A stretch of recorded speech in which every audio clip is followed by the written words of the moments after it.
Let's do a few more function examples.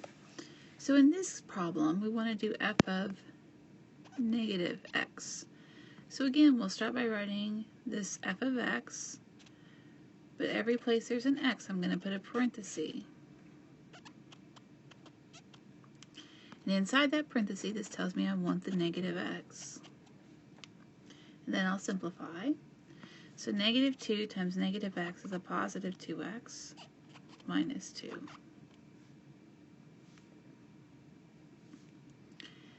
So this says that I want to do a negative f of x. Well, f of x is this whole thing. So when we put that negative out in front, we want to put this whole thing in parentheses after it. And then we'll simplify. So negative times negative 2 is a positive 2x. And a negative times a negative 2 is a positive 2. So A and B are just to really show you that it matters where that negative is. You need to be careful with it. If it's in front, it needs to go in front of the whole thing. If it's inside, it needs to go in place of x with inside the function. So here again, I'm going to write my function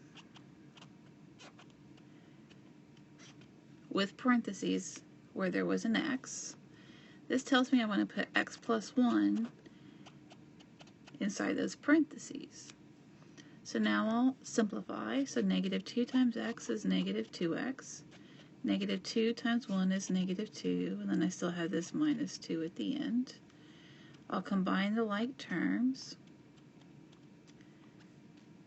And I have my answer. Okay, again, we'll start with this function, and we're going to put parentheses every place there's an x. This says to put 2x inside those parentheses. And then I'll simplify. So negative 2 times 2x is negative 4x minus 2.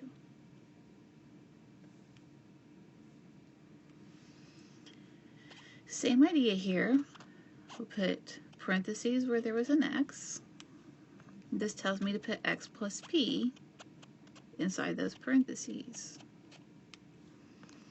So I'll simplify. Negative 2 times x is negative 2x. Negative 2 times p is negative 2p minus 2. There's no like terms, so this is my answer. This is an example of a piecewise function. It didn't print right on my paper, but it should look more like this over here on your paper, and that's right. So a piecewise function uses two different functions to define the equation or the function, but the pieces depend on what x is. So over here we see f of 4. This is telling us that this is x. It's trying to tell us that x is 4. So we have to look over at our function over here. We want to see, does that 4 fit into the x is less than 0 or x is greater than or equal to 0? And of course it fits into this x is greater than or equal to 0. That tells us that we need to use this version or this part of this function. So we'll put 4 in place of x, and we get negative 12 plus 3, which is negative 9. And that's the answer. There's just one answer, can only be one answer, but which piece we use depends on the x. So we have to, it's a little bit like starting at the end and then going backwards to see where we need to end up.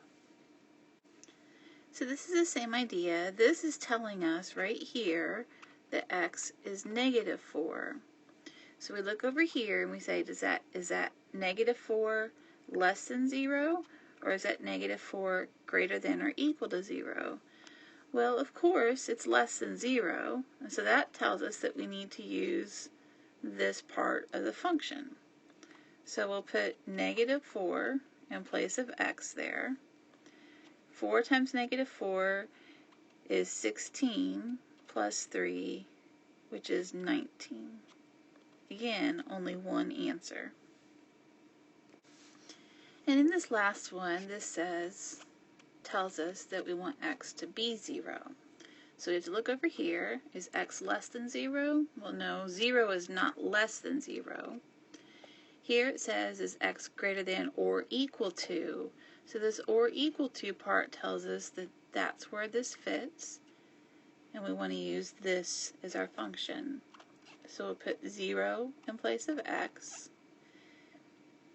And 0 times negative 3 is 0, plus 3 is 3.